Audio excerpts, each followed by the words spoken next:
Go ahead and welcome everybody.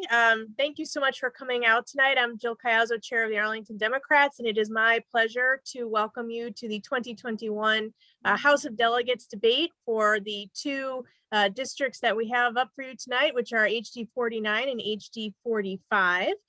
We are super excited tonight to be joined in this event by our friends just right across the jurisdictional lines in Alexandria. So very excited to be partnering with the Alexandria Dems to bring you this event. And by we here at the Arlington Dems, I really mean our tremendous outreach team that has organized this event. It is a joint effort of the Business, Labor, and Disability Caucuses that will be, they will be featuring a number of their issue areas in the questions that will be asked tonight. And I know that they have a great event planned for you. So thank you so much to the outreach team for putting this together. Thank you to Alexandria Dems for partnering with us. And thank you to our candidates for coming out. And finally, of course, thank you to our audience. I am now going to turn things over to Vicki Virasing from our outreach team, who is going to take us through the debate. Thank you so much, Jill, and thank you everybody for showing up today. We are very excited to host our candidates and to host all of you all. My name is Vicki Virasing. I'm a lifelong Arlington resident, born and raised here, and I serve as the vice chair of outreach for the Arlington Dems. I'm going to throw it over to my co-host, Daniel Davis. Hi, I'm Daniel Davis. I am chair of the Arlington Democrats Disability Issues Caucus, and I have been a resident of Arlington since 2002 and a resident of Met Park over the last 6 years. With that, I think we can get going. Awesome. So we are going to start off with a flip. We're going to flip the coin. So I'm just going to share my screen and I'll ask Delegate Lopez and Karishma to be ready.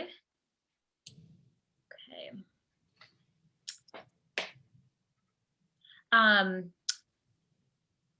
Lisa, if you're on, would you mind letting me share my screen, please? Sure. Thank you.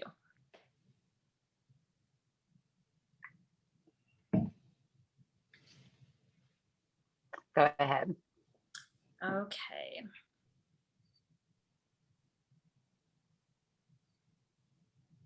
All right. All very official. We'll flip the coin.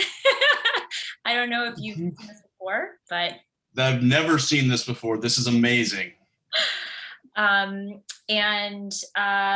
We'll have who would like to call it? I defer. Heads. All right. Tails. All right. So we will start with opening statements from our candidates, and I will hand it to Delegate Lopez.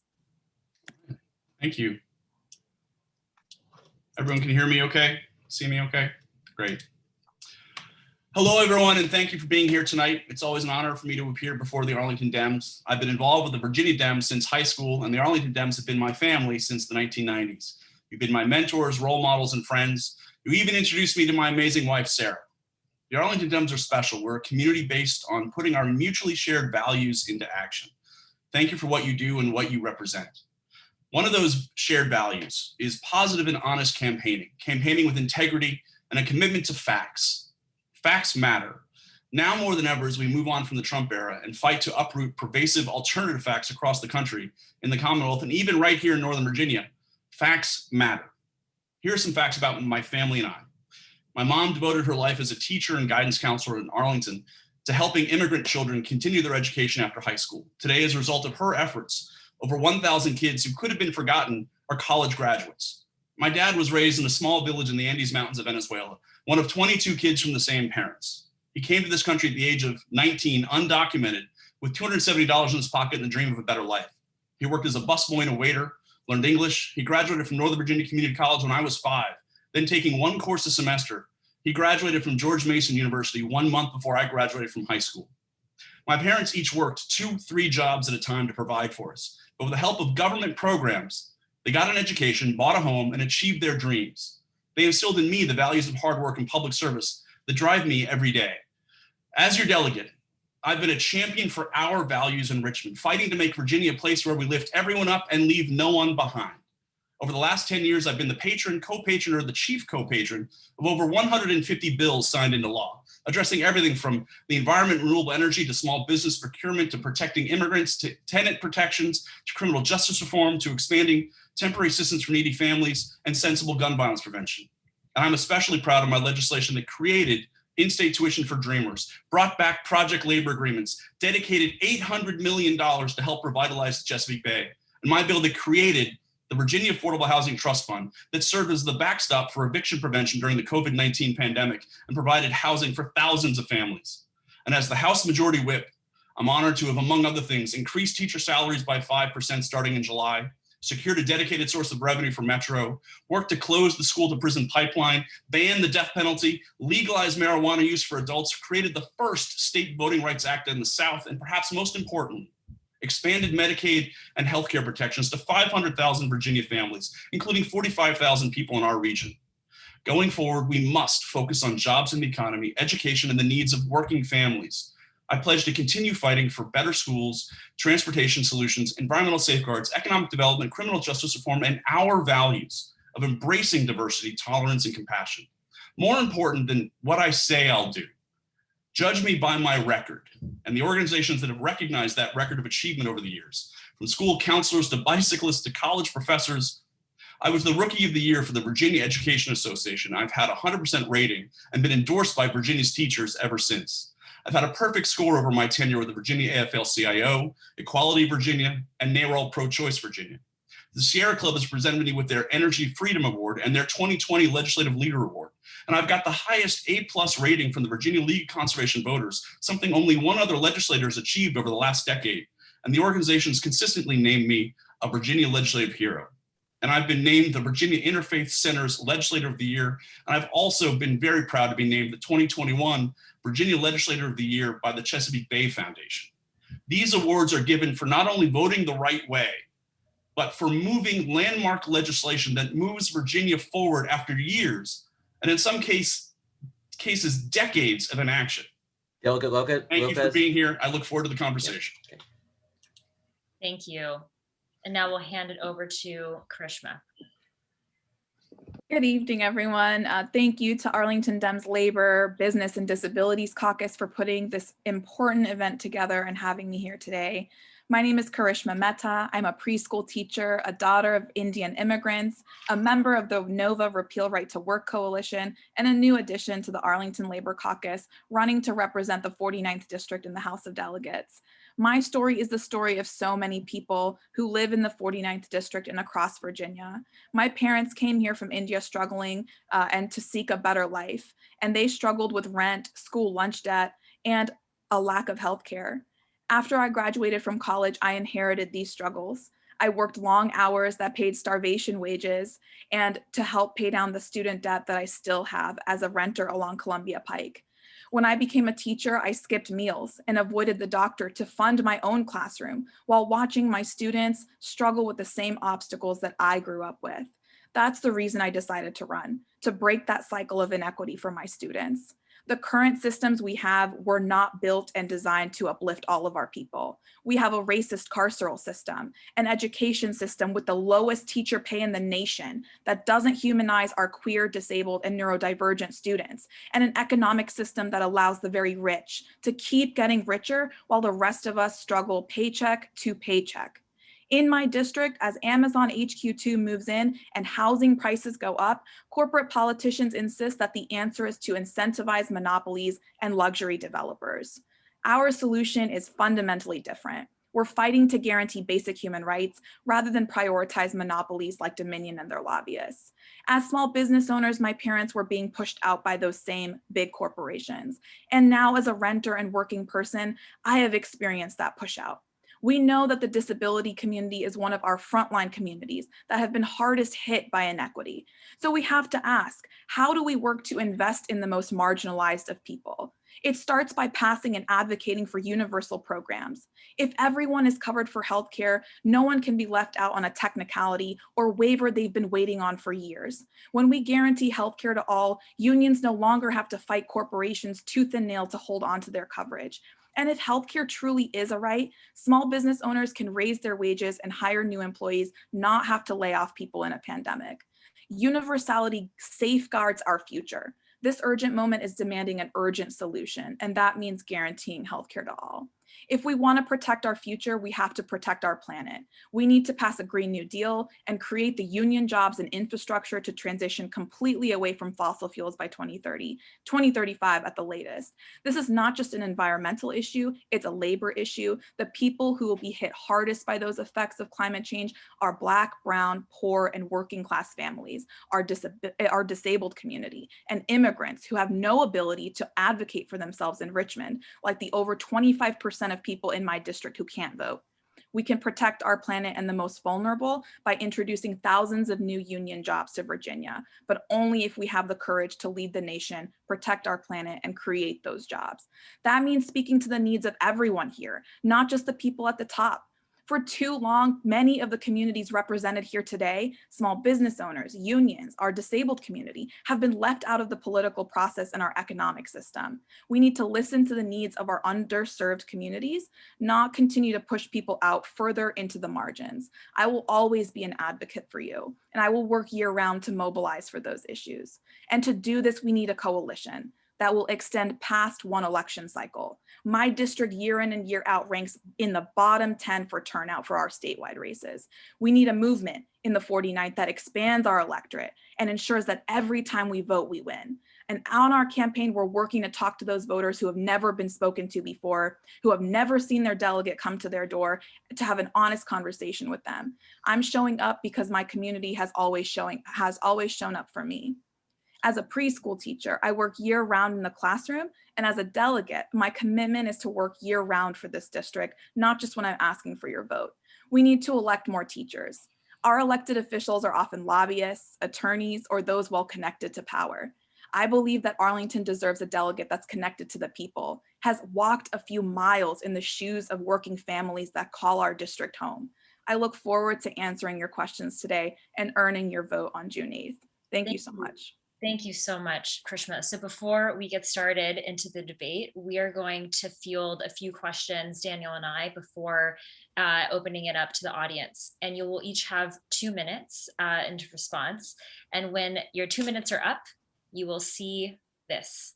And we might have to cut you off, so apologies in advance, but it's just in order to let us keep on moving through the debate. So to kick it off, I will throw it to my co-moderator, Daniel. And that's why she said yes to ending Linzess. Linzess is not a laxative. It helps you have more frequent. Thank you. One moment while I bring up the correct question. Have a bowel blockage. Lack of accessible and affordable housing continues to be a significant impediment to community living for people with disabilities and economic security for people with disabilities and their families. This is true both in the rental and the home ownership markets. What changes have you advocated for in the past, or will you advocate for in the future to remedy this in the General Assembly? And obviously, this is asked in the context of anticipated changes such as Amazon's arrival in Arlington.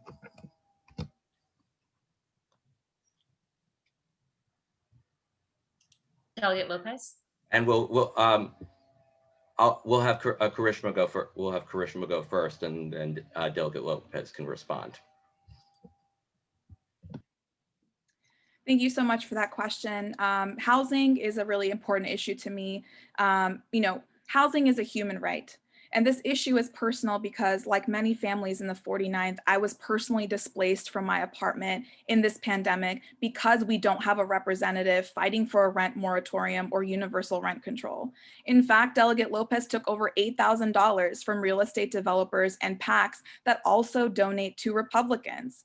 And he does also not mention housing on his website, even though when I go door to door talking to renters here, housing is one of the #1 issues. We can house tenants in Virginia without giving 80% of the housing budget to our developers.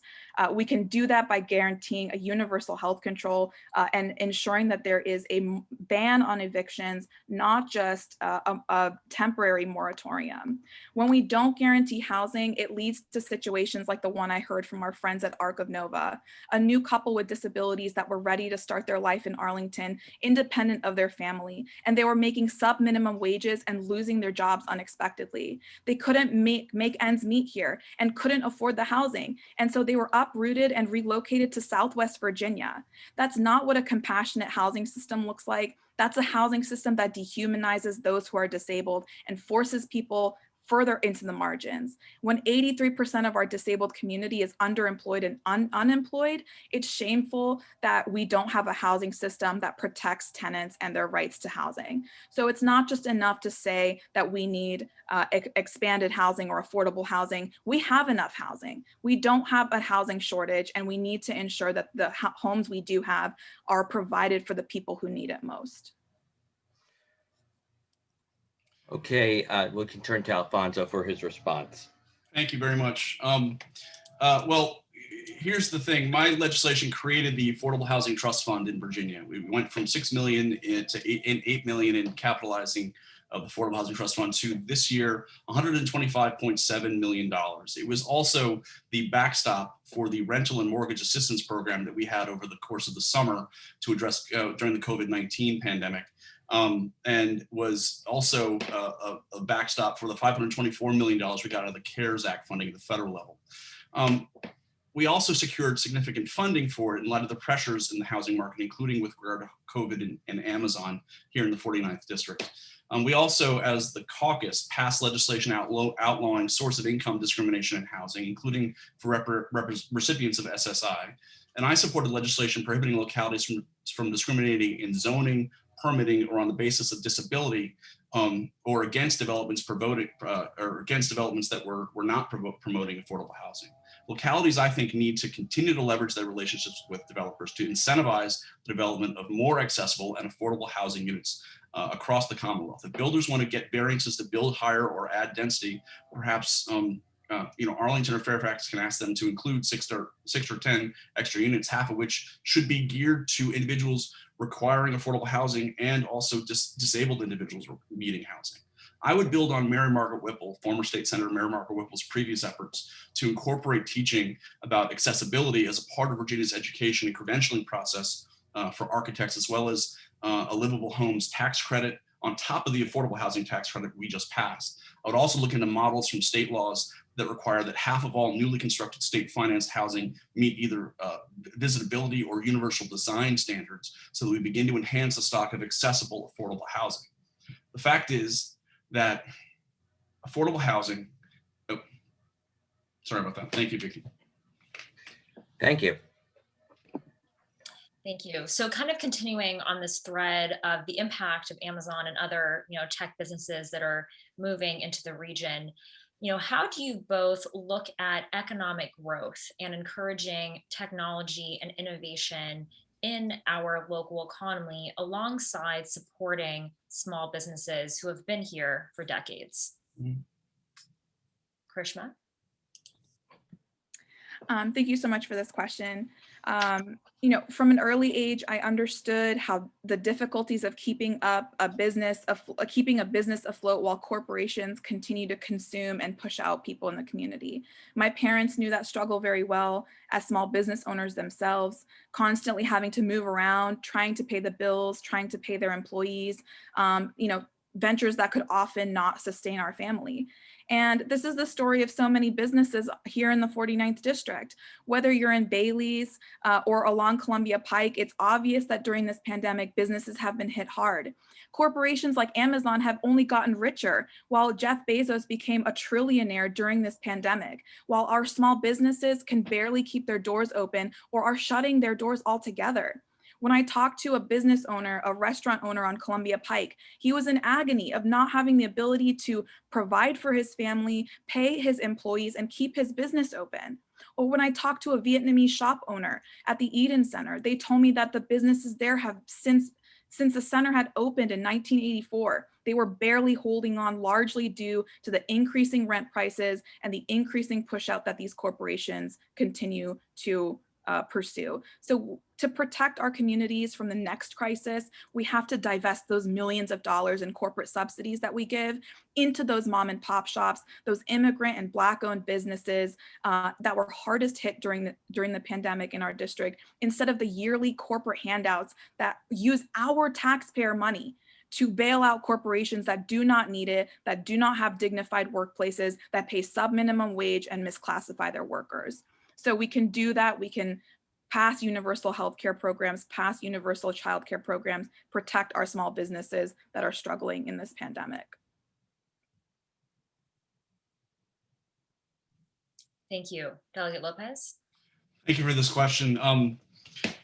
I know intimately how important small businesses are to families who invest everything, every dime, every piece of sweat equity into a dream of a middle-class life and growing a business in Virginia. And this is something that matters a great deal to the hundreds of families, thousands of families who are invested in small businesses across the Columbia Pike Corridor in the 49th District.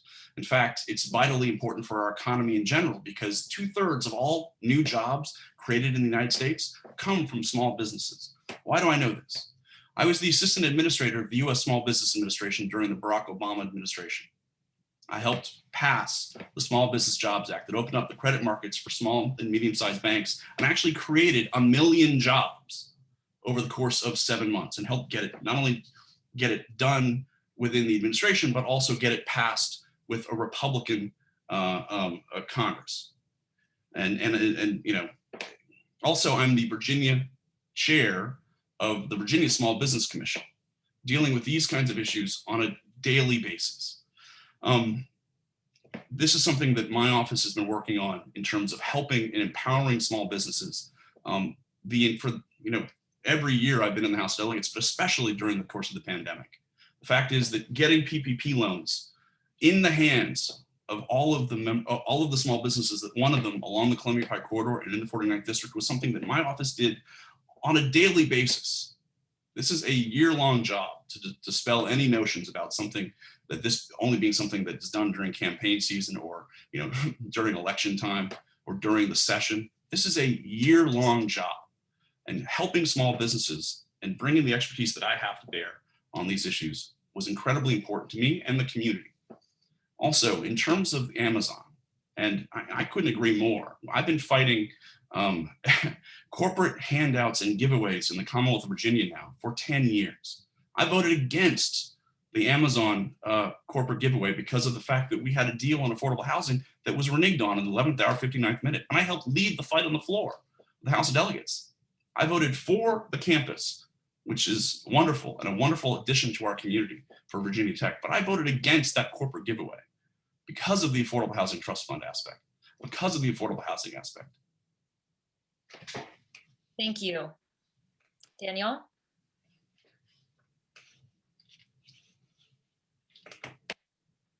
Okay. Okay. On the one hand, my next question is about scooters and the accessibility issues that they raise. On the one hand, scooters promote mobility for individuals who do not own cars. However, scooters are also often parked on sidewalks or curb cuts, creating hazardous obstacles for people with disabilities, including wheelchair users and low vision individuals, as well as older adults and parents with strollers. Are you satisfied with the regulatory approach that Arlington and Virginia are taking towards scooters? If not, what would you do differently? And this question I'll give to Delegate Lopez first. To answer your question, Daniel, and you and I have had this conversation in the past. No, I'm not excited. I'm not excited. I'm not happy. I'm not at all okay with what is happening with regard to scooters. Now, I completely agree that it's a wonderful convenience. It's a wonderful new amenity for folks in the community. But when they are left right at the accessible points for sidewalks, when they're blocking sidewalks, when they're used, when they're discarded some places that might make accessibility near impossible.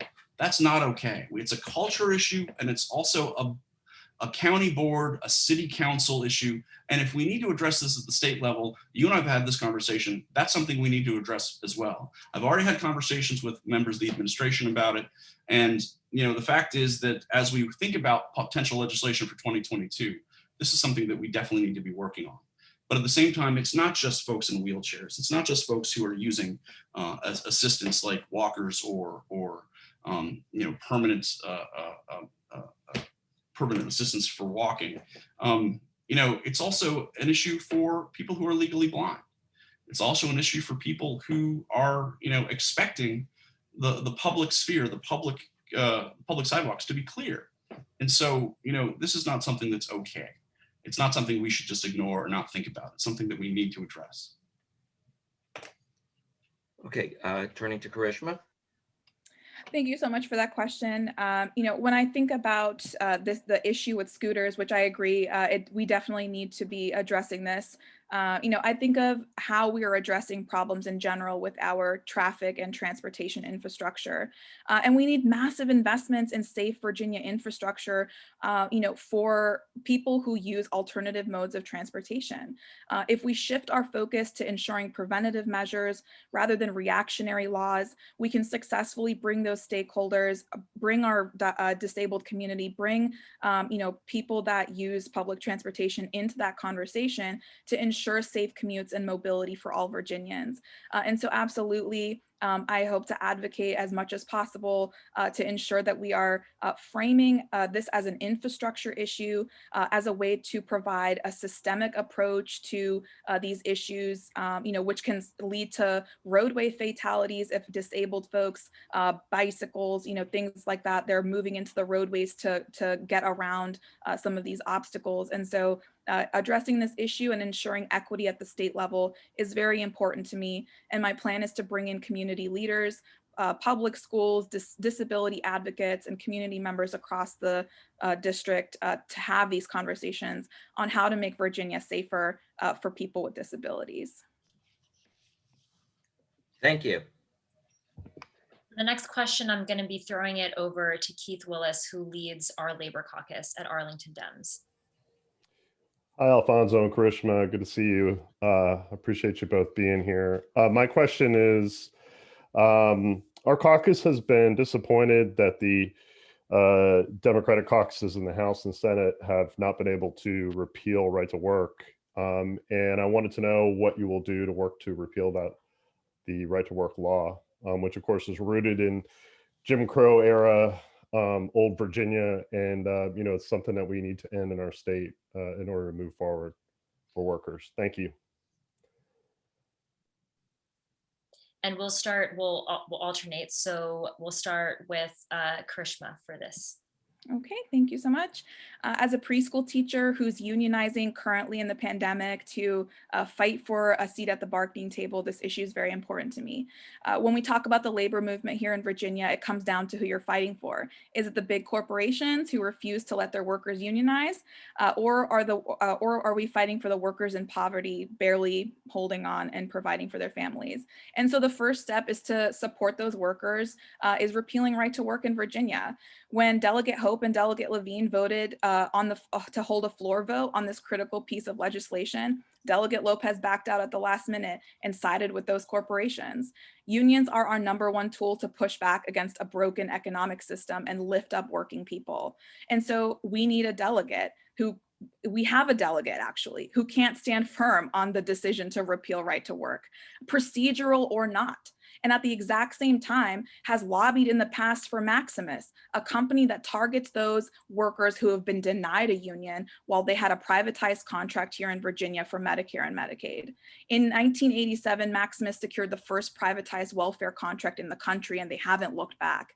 They manage means-tested healthcare programs like Medicaid and spend millions on lobbyists to limit services for working people struggling to get by that don't have a union. You can't stand up for working people and our labor movement while you're making life harder on the most marginalized of us and helping put up those barriers of desperately needed welfare programs.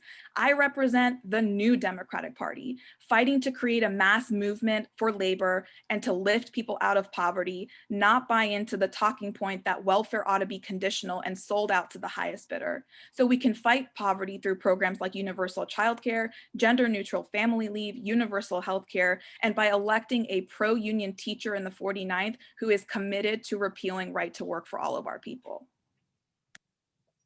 Thank you. Delegate Lopez. I'm so happy to answer this question. Thank you, Keith.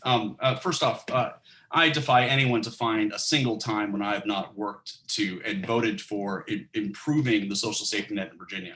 The repeal of right to work laws in the Commonwealth is a historic legislative goal, as we in the Democratic Caucus have stated. This is a racist Jim Crow era law that has been prominent in the South and hurt unions for decades now. We've got to repeal it to strengthen workers' rights and organize labor throughout all of Virginia and set an example for the rest of the South to follow.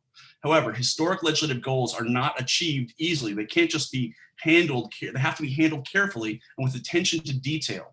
Republicans, corporations such as Amazon are prepared to fight this to the death, which means there is no room for error. The vote that was forced this past session came dangerously close to being one of those errors. It was well known that Governor Northam had said he would veto the bill, and the Appropriations Committee was prepared to let the bill die in committee as well due to budget issues brought on by the pandemic. If that had happened to the repeal of right to work, Republicans would have won. It would have meant potentially years before we get to broach the topic of repealing right to work, and who knows what our state government will look like by then. The vote was strictly procedural, and it would not have moved the legislation anywhere near final passage, and it was simply an act of political theater. And you want any proof about who to believe? Just look at all the NOVA organized labor groups: Arlington Firefighters, the Carpenters, LIUNA, Unite Here, Local 23, IBEW, SEIU, the teachers who agree with me and have endorsed me for re-election.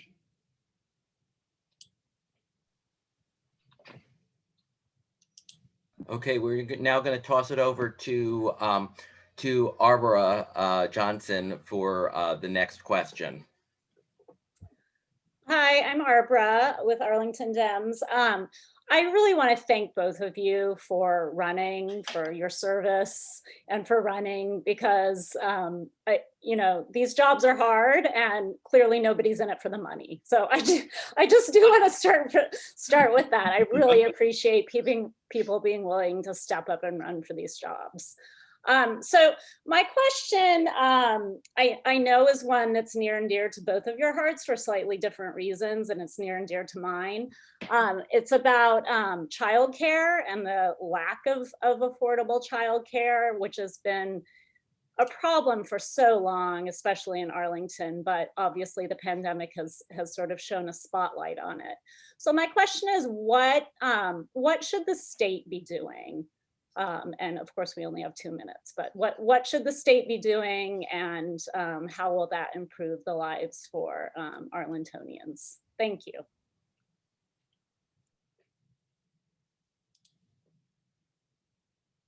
Sorry, Delegate Lopez first. Sure. Well, we did a lot this last session. We actually expanded the child care voucher program, and it was a significant reform measure for the Virginia Child Care Subsidy Program, which provides vouchers for child care assistance to families with financial need.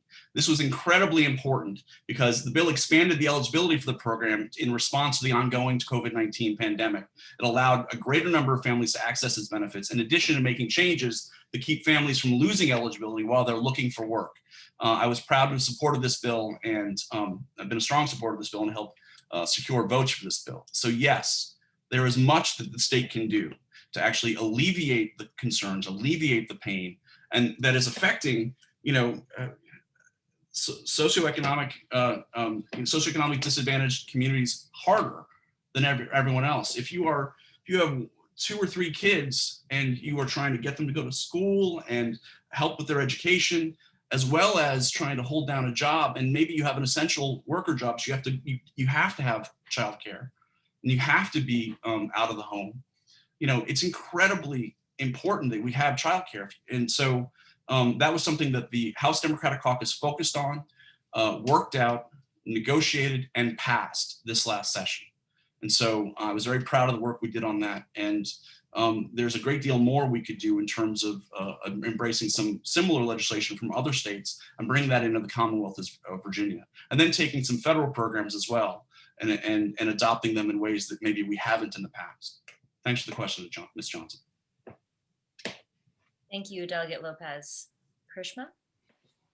Thank you so much for this question. I couldn't have asked for a more meaningful question to me personally, because I am an early childhood educator.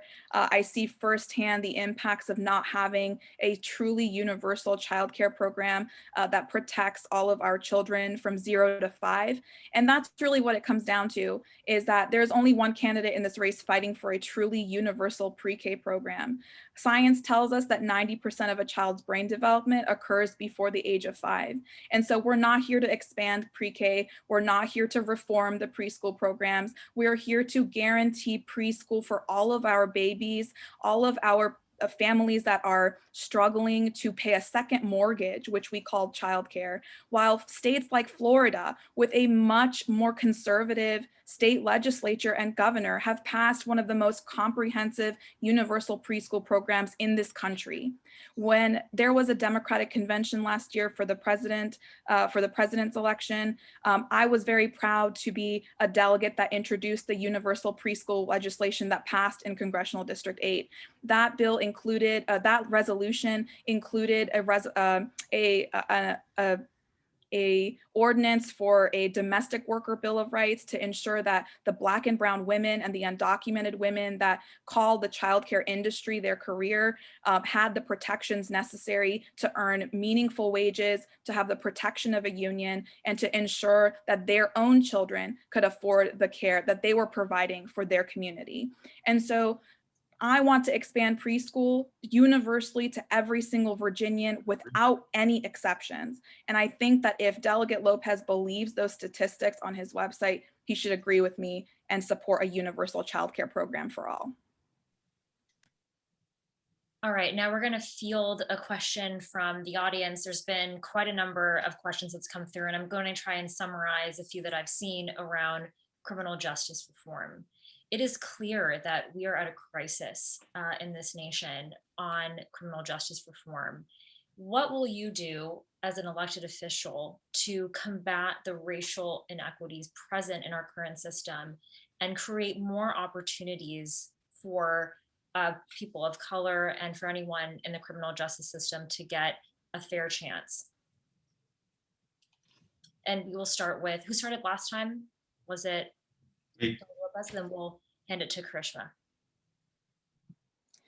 Thank you so much for this question. This is a question that's very important to me as someone on the front lines fighting Amazon's surveillance state, fighting to combat the police violence that's rampant in our communities, that have taken the lives of so many of our Black brothers and sisters. First, let me say that I'm the only person in this race who's never taken a cent from the police or sheriff's associations, and I never will. We need officials that will walk the walk and have serious conversations about policing in this country and mass incarceration. So their answer is not more money for a system that is dangerous to so many of our Black brothers and sisters, our brown and indigenous people in this country, but a reinvestment of those resources into the community for healthcare, housing, and education that will uplift all of our people. The origins of policing are in slavery. That is not a system we want to invest more money in. So while my opponent has voted to give police raises in the pandemic, I would look to reallocate money from the state police and sheriff's budget, which is funded by hundreds of millions of taxpayer dollars, to ensure that children have a mental health care counselor instead of a cop in their schools. We have a public safety crisis in Virginia and across this country that are affecting so many Black, brown, poor, and working class people who are stuck in prison today because they can't afford to get out. That is a racist and classist system of cash bail that we have failed to abolish in Virginia. And so through reinvesting in our communities and getting rid of those laws that incarcerate our people and our children, we can guarantee a Commonwealth that truly protects Black and brown communities and uplifts all of our people through investment of resources into those things we need most. Thank you. Delegate Lopez. Judge me by what we've accomplished. I helped secure votes and secure the passage and enactment of legislation mandating the duty of one officer to intervene to stop the use of excessive force by another officer, create a statewide Marcus alert system, ban sexual relations between officers and arrestees, prohibit the acquisition and use of certain weapons and military equipment by law enforcement agencies, require the decertification of a law enforcement officer who is terminated or resigns for violation of law, serious misconduct, or violations of statewide standards of conduct, strengthened laws related to citizen review panels, passed codifying prosecutorial ability to dismiss charges, banned the use of neck restraints, empowered my legislation empowering the Attorney General to conduct pattern or practice investigations of police forces that appear to be violating constitutional rights, including unlawful discrimination and excessive force, expand the definition of hate crimes to include false 9/11 calls, prohibiting no-knock search warrants, strengthening the assessments and review of prior law enforcement employment records required before hiring law enforcement officers. We have fundamentally changed criminal justice in Virginia as a result of our leadership over the last 16 months. What more do we need to do? Public defenders should be paid the exact same amount of money as Commonwealth's attorneys and prosecutors. We need to actually pass qualified immunity in Virginia. But here's the thing, judge me by my record. My legislation to create pattern and practice investigations was incredibly important. It's already been used in Virginia by the Attorney General because of the inability of the federal government under the Trump administration to actually admit that pattern or practice violations were happening. Also, I got rid of the modern day debtor's prison. That is when you have to pay fees and fines before you can actually get, before you're allowed to get your driver's license. So 610,000 people in Virginia now have the ability to have their driver's license and get out from that modern day debtor's prison. I'm very proud of our work in this area. Thank you. So we're now moving into closing statements. We will give each candidate 2 minutes to provide a closing statement. 2 minutes? 2 minutes. Well, the email said 5. Okay. We're running, we had a lot of activity, so we're running a little bit behind. Got it. Yes. Thank you for your flexibility. Sure. So I believe Delegate Lopez started last time, so we will give the closing statement to Karishma. Oh, okay, thank you. Can you hear me okay? Yes. Okay. Over the weekend, we saw Republicans start to vote for their statewide candidates. And no surprise, it looks like the fight for the governor's mansion is going to be a tough one, unless we can inspire our community to vote in an off-year election. Winning the November general election is going to take bringing new people, young people, and communities of color into the political process. We need voters in the 49th to know there's a reason to go out and vote, and that someone is fighting for them not just on election day, but every day of the year. This is why progressives are the antidote to the rise of right-wing Republican-controlled agendas, because when we fight for our rights, we inspire new people to get involved and stay involved in the political process. My district ranks year in and year out in the bottom 10 for turnout. And so we need a delegate who's going to show up in this community. Now that I'm running to become delegate, I'm asking everyone to get involved and vote for Democrats up and down the ballot. And I will work year round as I work year round in the classroom, I will work as a delegate year round in the district. We need to elect more teachers. Our elected officials are often lobbyists, attorneys, or those well connected to power. And I believe that Arlington deserves a delegate connected to the people. My opponent says that corporations and developers are buying into his agenda. Well, they aren't buying into mine, and there's a reason for that. It's because I'm a working class woman of color on the side of working people, renters, and the people struggling to afford a home or pay the bills.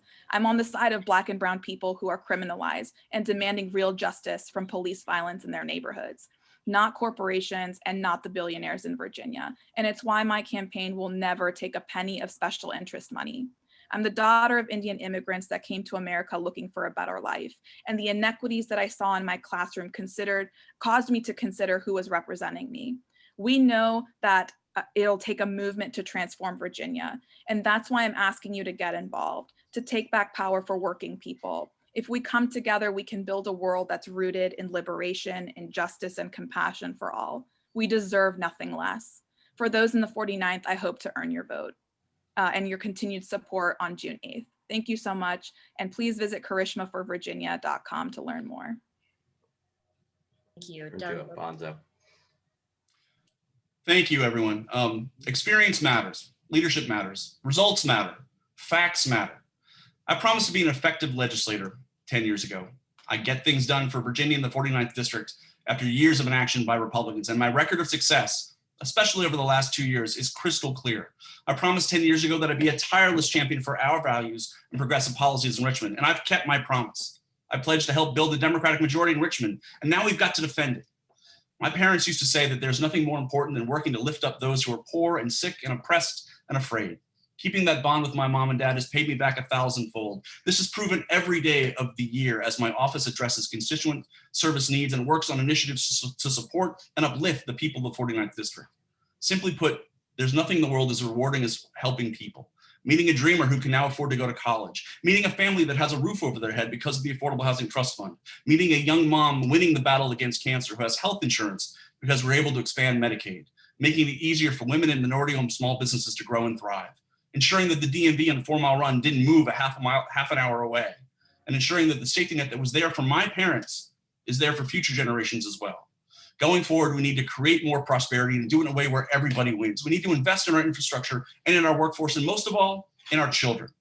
To do that, we need a delegate with experience and a deep, nuanced understanding of public policy and the legislative process in Richmond. The issues before us are too important to settle for anything less. We're going to keep Virginia and the 49th district moving forward. These are the reasons why I'm proud to be endorsed for re-election by so many elected officials, including Senator Tim Kaine and Mark Warner, Congressman Don Beyer, Governor Ralph Northam, Emma Viola Sanchez, Walter Tejada, my colleagues in the House, including Speaker Eileen Fillicorn, Charnel Herring, Rip Sullivan, Patrick Hope, Dolores McQuinn, Suha Subramaniam, Kathy Tran, Delegate and Bernie for President, Vice Co-Chair for Virginia, Elizabeth Guzman, State Senators Adam Evan and Barbara Favola, Fairfax County Board former Chair Sharon Bulova, County Board members Katie Crystal, Takas Karen Thomas, Matt DeFerranti, School Board members Christina Diaz-Torres, Reed Goldstein, David Priddy, community leaders like Whitney Cornoodle and Zakiya Worthy. And I'm very proud to be endorsed for re-election by countless prominent mainstream Virginia organizations like the Virginia Education Association, the firefighters, the Virginia chapter of the National Organization of Women, environmental groups like the Sierra Club, Clean Virginia, and the League of Conservation Voters, and every labor union that is endorsed in this race. They understand that, as I do, that politics is about getting things done and improving people's lives. My name is Alfonso Lopez. I'm running for the House of Delegates to help build a better future for my kids, my family, and for you and your families. I ask for your support and vote on Election Day. Together, let's continue building a Virginia that lifts everyone up and leaves no one behind. Thank you. Thank you, Delegate Lopez, and thank you to both of our candidates for participating in our debate today for a lively discussion.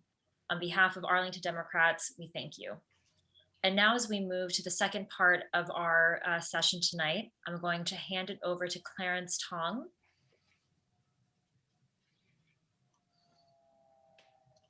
Clarence, are you on? I am.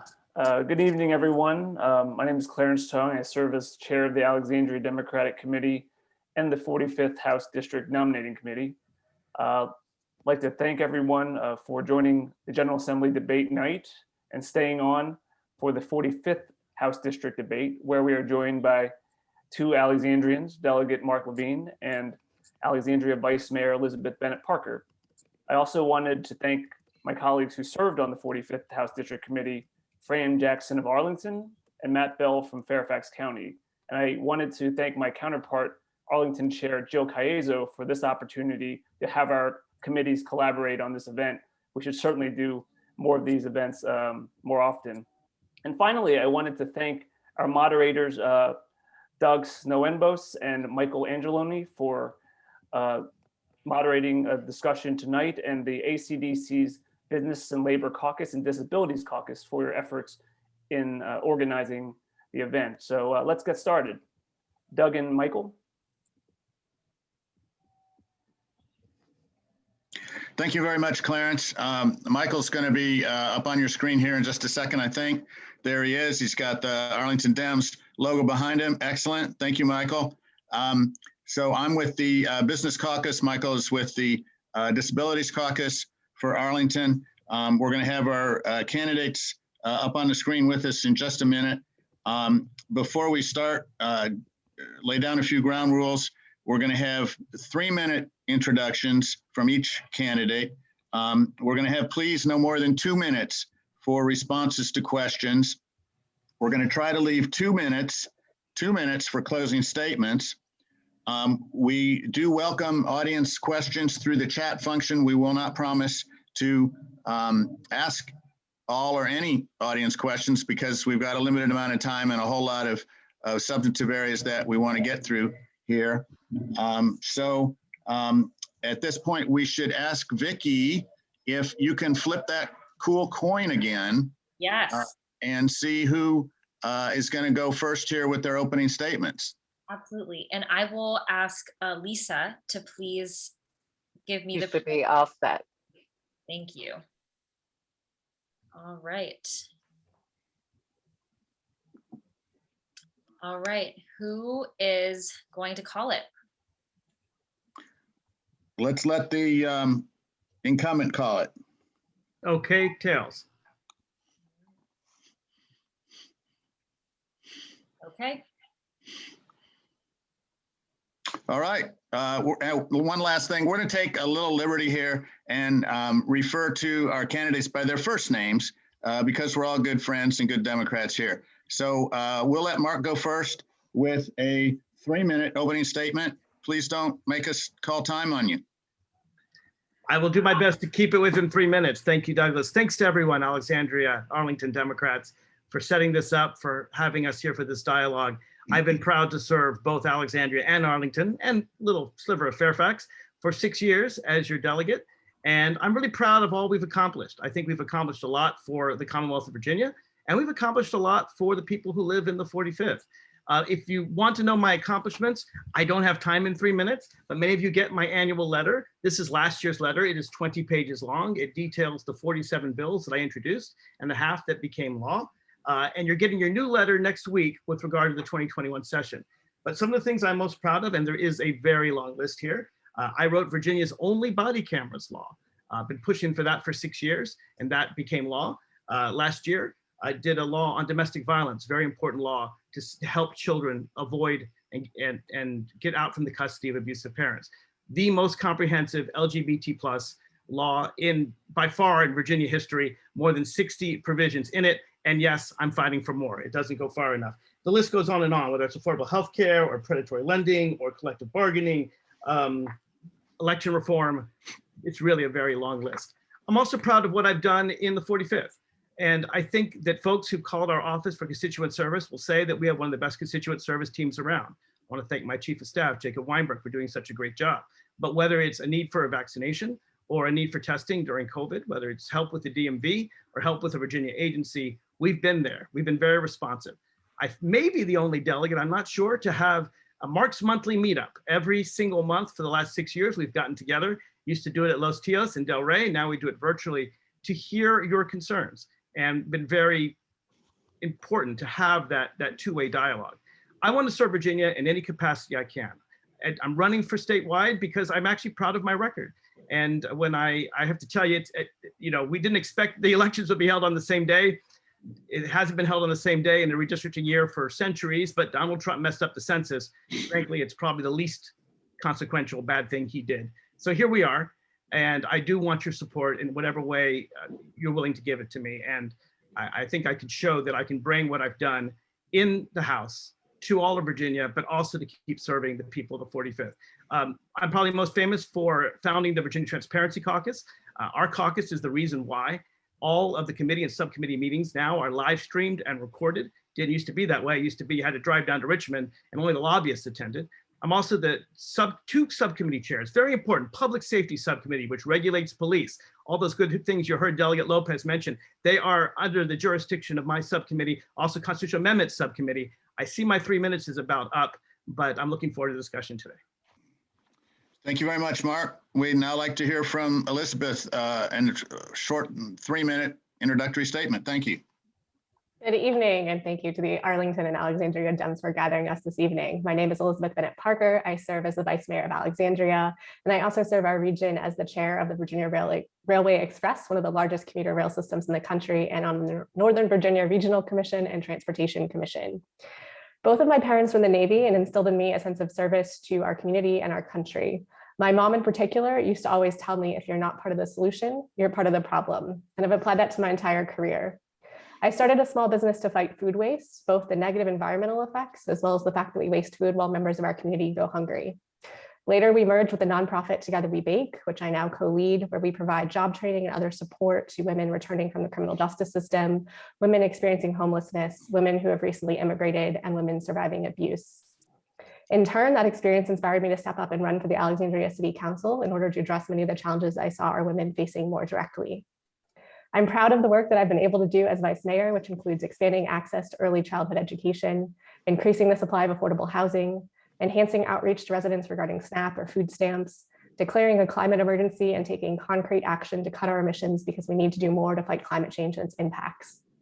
In just the past month, we passed a strong independent community police review board, and I worked with labor groups and led our efforts to pass a collective bargaining ordinance that is strong and fair for our workers, and we became the first jurisdiction in the Commonwealth to have collective bargaining in 40 years. I also introduced a budget amendment that added an additional $1 million for affordable housing, continued our work to reduce emissions, and eliminated overdue library fines, which is a social equity issue. That amendment passed unanimously last week, and this kind of collaborative, results-driven leadership is why I've been endorsed by State Senator Adam Ebbin, Arlington County Board Chair Matt DeFerranti, Vice Chair Katie Crystal, Board Member Libby Garvey, as well as colleagues on the Alexandria Council, 2 former delegates who've held this seat, Marion Van Lanningham and Rob Krapika, and other elected officials and community leaders in our region. I look forward to continuing to work with them and with you to make our community an even better place to live, work, and play, and to build back better after COVID.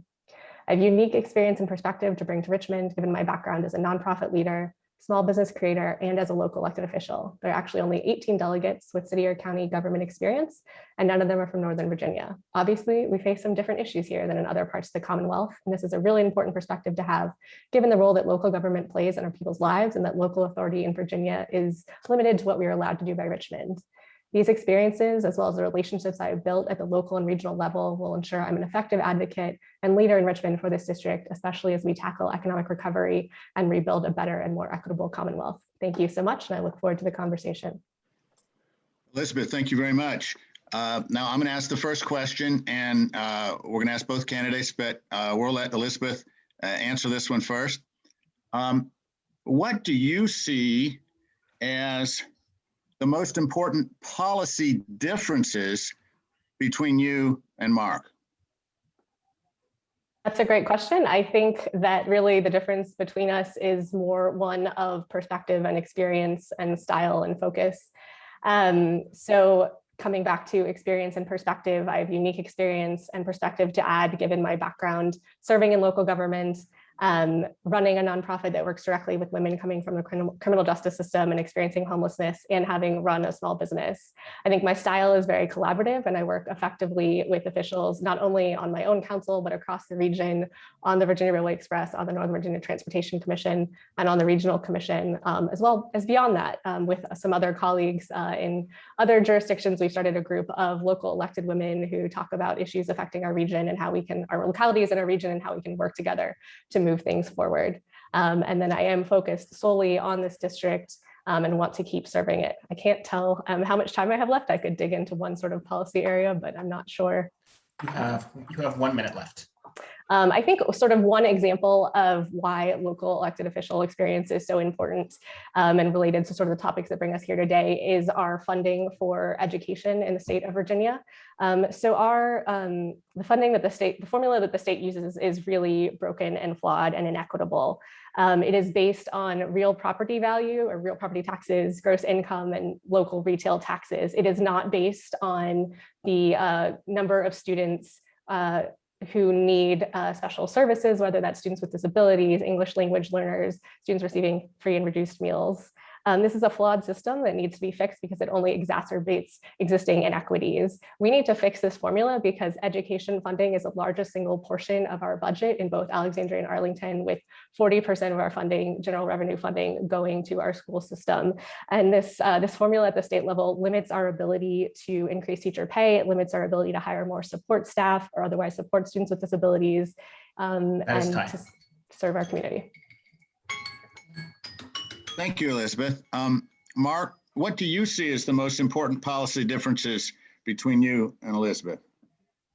I'm not sure there are any. In fact, the one that Elizabeth just mentioned, I agree there are flaws in the formula. That's why I fought really hard when the Democrats took control to add at-risk funding so that cities like Alexandria, where we have a high property value base, but we have significant, in fact, the majority of kids in Alexandria schools are on free and reduced lunch, to make sure they would get extra money. I fought very hard to include extra money for school systems that have a large number of English language learners, such as we have in Arlington and also in Alexandria, and for folks with disabilities. So I don't think we disagree there. When it comes to perspective and experience, my perspective is clear. I've been working for decades as an activist. First of all, I've lived in this community for 20 years, and I've worked in this community, whether it's a precinct captain or a voter protection attorney, but long time. I mean, I've been fighting on issues of domestic violence, folks know, for 25 years, ever since my sister was murdered. And in fact, if you ask Senator Barbara Favola, who's endorsed my campaign, we work very well together on issues of domestic violence. In fact, we just had a panel a couple of weeks ago dealing with it. And I'm very proud to say that not only did our work together, Senator Favola's and mine, bring the first 24/7 support for sexual assault, domestic violence survivors. We actually just last week inaugurated a new center, a health center, right on the Alexandria-Arlington border to make it more convenient for people.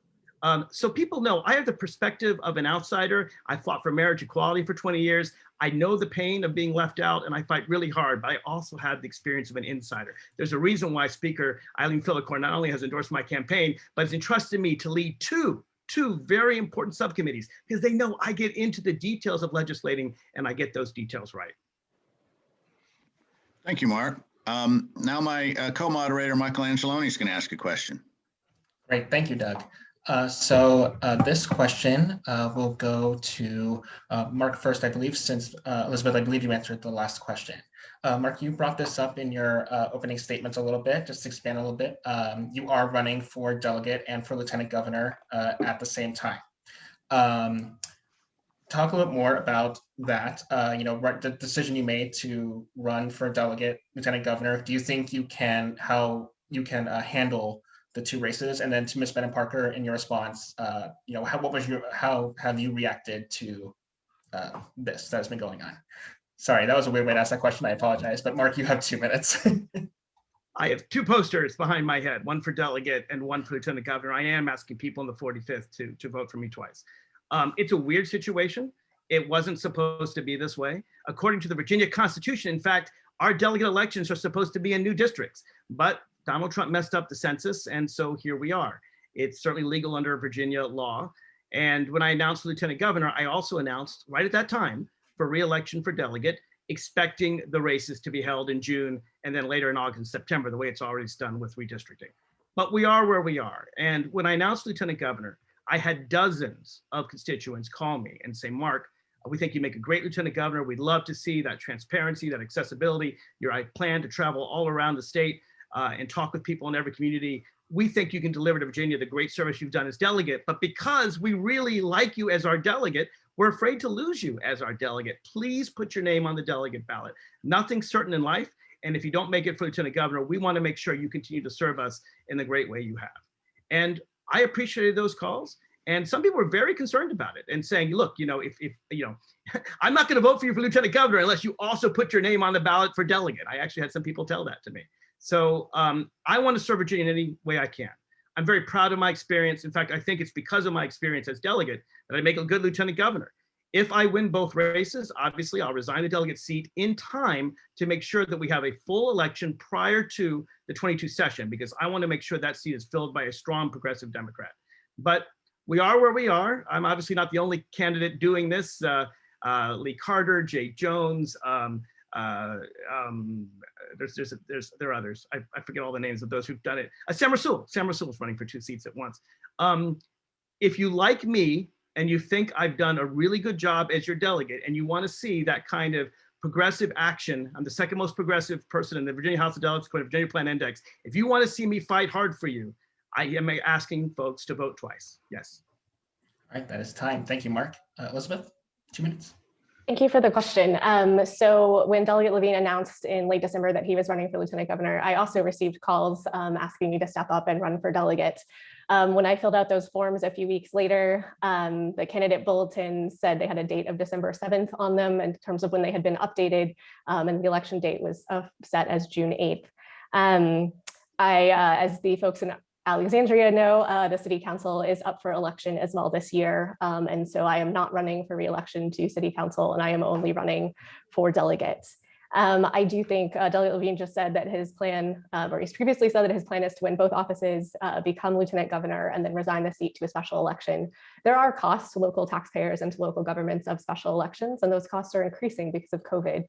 Culpeper County held a special election earlier this year, and it cost them about $86,000. Their population is smaller than this district, and this district encompasses 3 different jurisdictions, so I think it's safe to assume that the cost might be a little bit more here. So to put roughly $100,000 or $125,000 into perspective, here are 3 examples from the Alexandria budget that we just passed, things that would cost in our city budget. So one of them was eliminating the overdue library fines, which I discussed in my opening as a social equity issue. One was a position in our Workforce Development Center to work with seniors on employment. And another is a position to work with our racial and social equity officer that we added in 2019 to continue our work in addressing systemic racism. So I've been very proud again of the work that I've been able to do as vice mayor on city council, working collaboratively and effectively with my colleagues across the region. And I respectively would love to keep serving our district in Richmond. Thank you very much, Elizabeth. So I'm actually going to ask the next question as well on the topic of Medicaid waivers. So Virginia currently has a waiting list of more than 13,000 people waiting for Medicaid waivers, which fund things like core home and community services for people with disabilities. This past General Assembly session, a work group was formed that is meeting to make suggestions on ending the waiting list and will present suggestions by November. Where do you stand on the wait list? And do you expect to be supportive of the work group's recommendations when they are ready? And so Mark answered last. We'll go with Elizabeth first. You have 2 minutes. Sure, thank you for the question. So the fact that I think we have 13,000 folks on this wait list, almost 4,000 of those are on the priority 1 wait list. They desperately need these services, which can be getting out of bed or supporting employment across the board, supporting families of individuals and supporting individuals with disabilities. So I absolutely support ending that wait list. Other states have figured this out, have made this a priority. We see residents who are moving, who are leaving the state because they do not have access to these to the waivers and to the services.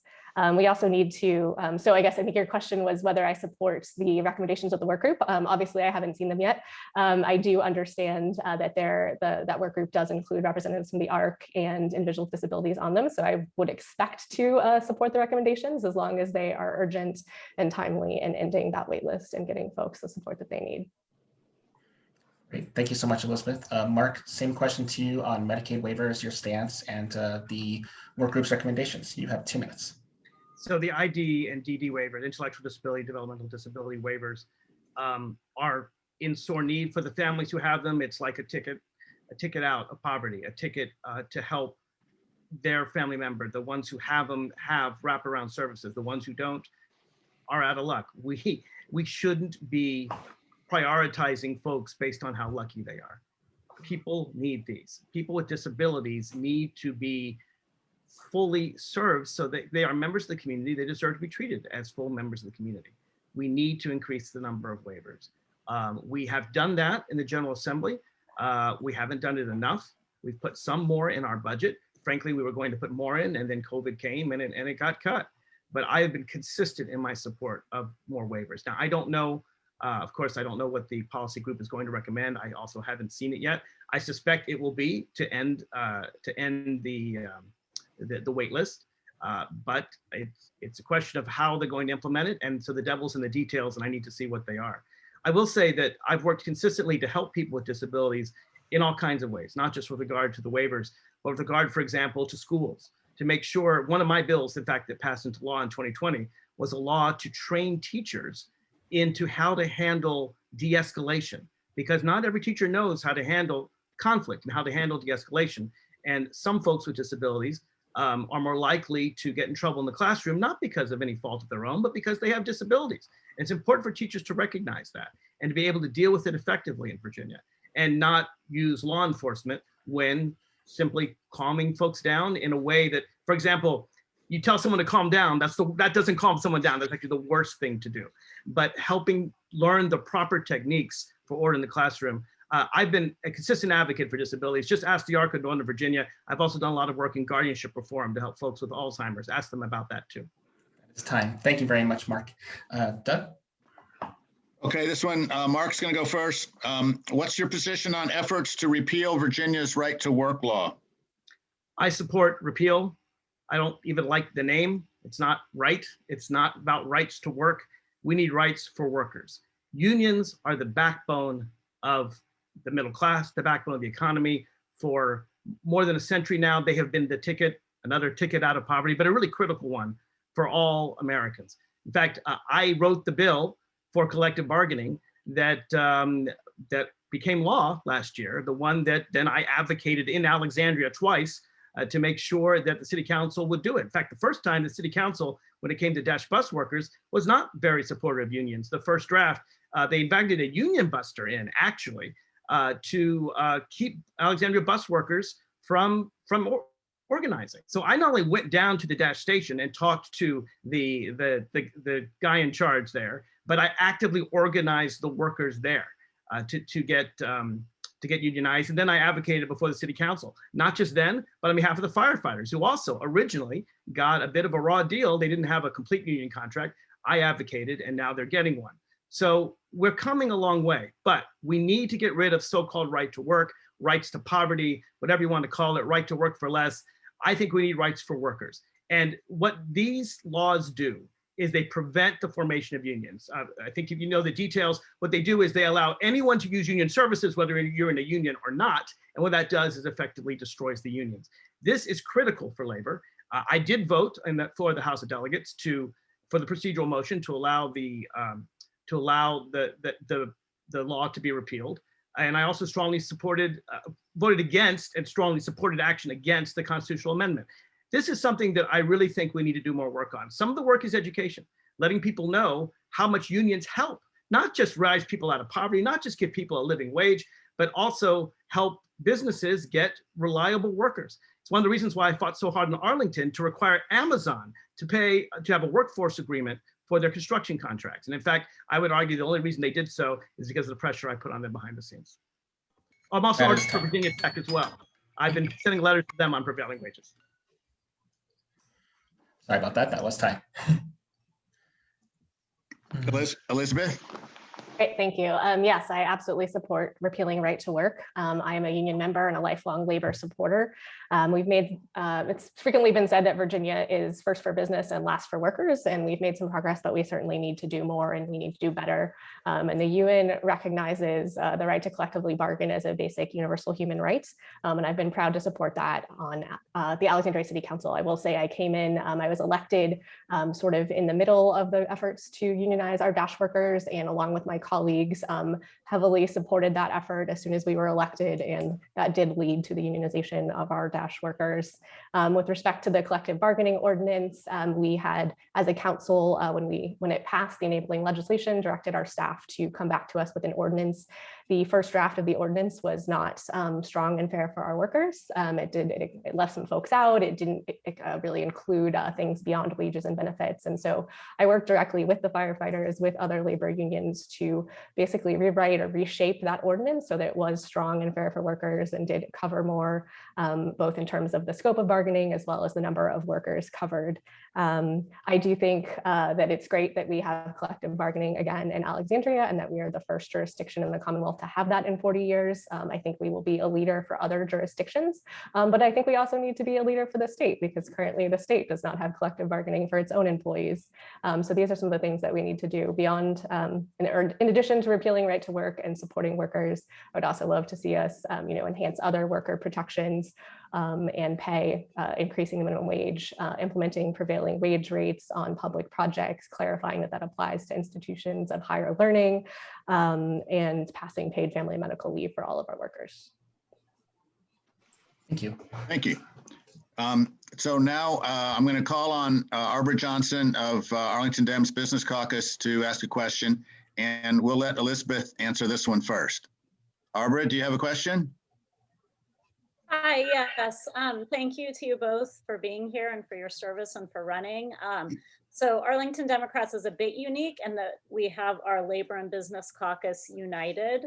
And so I was very interested to hear both of your answers on the repeal right to work question. And building on that, how will you push to have an inclusive economic recovery? So for workers, but also for small businesses, for women, minority-owned businesses, but also, you know, we do need big businesses. And obviously we have the biggest of all moving in your district. So what's the balance there? How do we attract jobs, attract investment, but make sure that it's not done on the backs of small businesses and workers? Thank you. Thank you for the question. So I heard inclusive, I heard small business, women, minority-owned businesses, as well as big businesses. And so I think there's a lot to talk about there.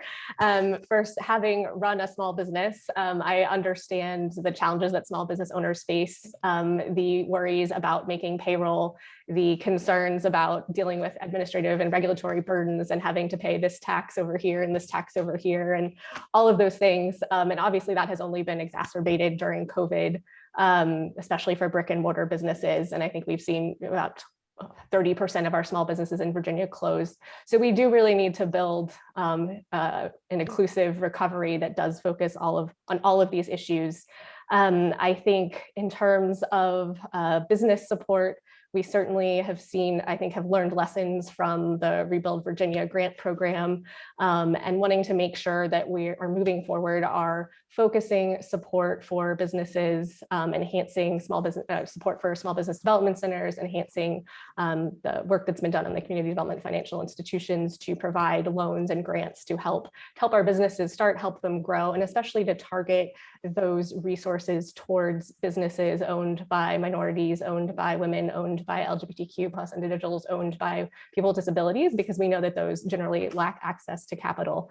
And I think in terms of attracting jobs and making sure that we're doing all of this together and supporting workers and businesses, there are a number of different issue areas that we can focus on that support all of the above. And those include housing and transportation and education. Talked a little bit about education previously. I think childcare is a huge issue. Childcare is infrastructure. And by expanding access to early childhood education from birth, we're not only supporting our children, recognizing that the first few years of a child's brain development are the most important, but we're supporting working families, and we're supporting women, enabling them to stay in the workforce that we've seen more and more pushed out. It is crucial to our economy that we have this. I think, if I recall correctly, if we were able to expand childcare and make it affordable, which is considered about 7% of your income, we would enable about 40,000 more Virginians to go to work. That's time, Elizabeth. Sorry. Mark? I really like this question. I think during COVID, we had to step up for small business. It was a tough time. In the 45th district, there are 3 communities that very much rely on restaurants and tourism. In the 45th is Old Town and Delray and Shirlington. And those communities, those businesses needed help. Many of them reached out to me. I worked hard to make sure, for example, that restaurants could not only serve outdoors, but serve alcohol outdoors in ways that we had never done before in Virginia to meet the need. Also to make sure their workers were covered and to make sure that folks got the testing they needed to go back to work. You know, when you talk about small business, one of the problems we have in Virginia, and this is something I've been working on, is that our definition of small business is way too large. You can have 250 employees in Virginia and it's still a, quote, small business. Well, that's not small to me at all. And I think you'll look, I've done amendments on the floor to try to reduce that number. It's way too high. Now, you're right that we need big business too. And so I think how I handled Amazon is a great example. I didn't really get time to share it, so I'm glad you're giving me this question to talk about it. So when Amazon came, I talked to them behind the scenes and in front of the cameras, right? I said, I support this deal, but I support it so long as Amazon signs a workforce agreement to make sure that folks constructing their buildings would get a decent wage, a prevailing wage. And they made that promise to me behind the scenes. They didn't make it public. So when I went to the Arlington County Board, it was approving the subsidies for Amazon. I said to the Amazon representative in front of a Washington Post reporter that I would come out against the deal unless they publicly told me what they told me privately, which was that they would support a workforce agreement. And they did. First time they did. And frankly, they've been pretty good since then. They've had lots of fights in Alabama, but not in Arlington. Virginia Tech is backing away from prevailing wages. And I've been writing a letter already to several people there to make it happen. I would love to know what others are doing in this regard, but I've been fighting to make sure, because if folks are paid a prevailing wage, they can afford to live in the communities, they can afford to pay for housing, and they can afford to get the benefits these businesses provide. Thank you. Thank you. Okay, so I'm going to take the next question in regards to transportation. Transportation, of course, such a big issue for people with disabilities. So we're going to start with Mark, I believe, on this question. Mark, what do you see as the most important priority for the General Assembly next session in regards to the area of transportation? You have 2 minutes. Hard to say one because there's so many. I want to increase public transit. I want to get folks off the roads, not just because it leads to climate change, but because folks are so ineffective when they're in their cars commuting an hour each way. One of the things we've learned about COVID, maybe one of the only good things that's come out of it, is folks have learned that telework in some instances really works, that you don't have to drive in every day. So I want to encourage people to get off the roads. I also want to encourage public transit. I was a leader in fighting for, in fact, it's my bill to increase the gasoline tax enough to pay for Metro. There's also other funding for Metro that I fought for, like the tourist tax. The nice thing about the tourist tax is the people that stay here don't live in the district. But to make sure that Metro is funding, we need more public transit. We need more bike lanes. We need more ways to get from here to there. We need more development around our Metro stations. Braddock Road, for example, doesn't have that much development around it. It could have more versus places that you have to drive to. So I'm not saying we're getting rid of cars. We still have them. We still need them. But we have to, and in a growing economy and where we have more people coming here and where we have, let's face it, terrible climate change issues, we have to try to encourage people to get around better. One of the best things that I've supported that Governor Northam has put forward is improving our train system. I take trains down to Richmond. I've always complained about the fact that they can be 2-3 hours late. I've missed meetings because of it. Well, that's because we don't own the tracks. If you're a passenger going down in Virginia, you have to wait while the freight train comes rumbling through. We are building new tracks all up and along from Fredericksburg. I think it'll go eventually down to Richmond, all the way up to Alexandria and across the river to DC, where we're going to have a new railway bridge. That's really exciting. The more we can increase the use of our railways, the more people can get out of cars and the more folks can get around from place to place. For people with disabilities, obviously we need to make sure that public transport is available for that. We did a lot of Metro work to make sure that wheelchairs and others can get in and out easily, but we have to have transportation for everyone. Thank you, Mark. Elizabeth, you have 2 minutes. Thank you. Yes, transportation is certainly a huge issue for our district, given our population and our location. And I'm fortunate to serve on the Northern Virginia Transportation Commission and as the chair of the Virginia Railway Express, which effectively removes one lane of traffic from both I-66 and I-395/95 during rush hour. We know that investing in public transportation and improving all modes of transportation is critical for our region. It enhances the accessibility and reliability of public transportation. It's crucial to our social equity as well as our environmental goals, and it's going to improve road conditions for those who do drive as well. Just recently in Alexandria, as part of our budget, we passed a proposal to eliminate bus fares in Alexandria. That will go into effect later this year when we redo our bus network to increase frequency throughout our systems to make sure that folks are having equitable access and able to rely on public transportation.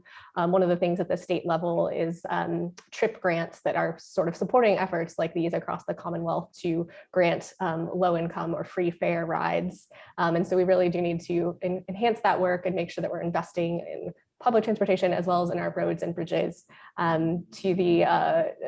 As chair of VRE, I've been actively involved in the $3.7 billion plan to transform rail in Virginia, which will create a new long bridge over the Potomac, which will enable us to separate freight and passenger rail traffic and increase service on the VRE with the potential for weekend service, as well as run-through service to Baltimore and vice versa, and enhancing rail and the economic competitiveness of our region and the Commonwealth. And I think that might be almost time. Thank you very much. Okay, excellent. So we're coming to the end of our time. I'm sorry. I wish this could go on for another half hour because believe me, we got a lot more questions. But I think it's time for closing statements. Mark went first on opening, so we're going to let Elizabeth go first on the closing statements. 2 minutes, please. Thank you so much. Thank you again to everyone, the Arlington and Alexandria Dems and everyone for attending tonight. I've been honored to serve the 45th District as the Vice Mayor of Alexandria, as the Chair of the Virginia Railway Express, and on the Northern Virginia Transportation Commission and Regional Commission. I work collaboratively every day to address issues important to our community. A lot of those issues require additional authority or action from Richmond for us to truly have an impact. So I have unique and important experience to bring to the House of Delegates, given my background as a local elected official, as well as my work in our community as a small business creator and as a nonprofit leader working directly with women returning from the criminal justice system and experiencing homelessness. I've also been serving our community in additional ways during this pandemic. I volunteered on the ground in our COVID hotline, at testing sites, at food distribution sites, and to deliver food and supplies to COVID positive residents. These experiences gave me unique insight into the challenges our residents were facing and how the city could help, from distributing masks along with food, especially when the mask mandate first came out and supplies were scarce, to realizing that our school system was going to stop serving free meals over spring break. By working with city staff, we were able to figure out a way to keep meals going and keep families fed.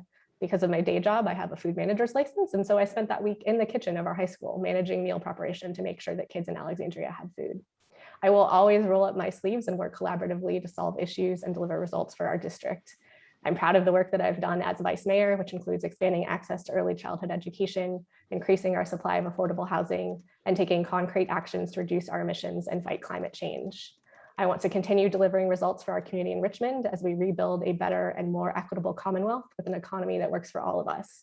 We need to support our workers by passing paid family and medical leave, support our small businesses, and reform our tax code. We need to provide equitable educational opportunities for all of our students, regardless of race, zip code, or ability. We need to continue to fight climate change and its impacts.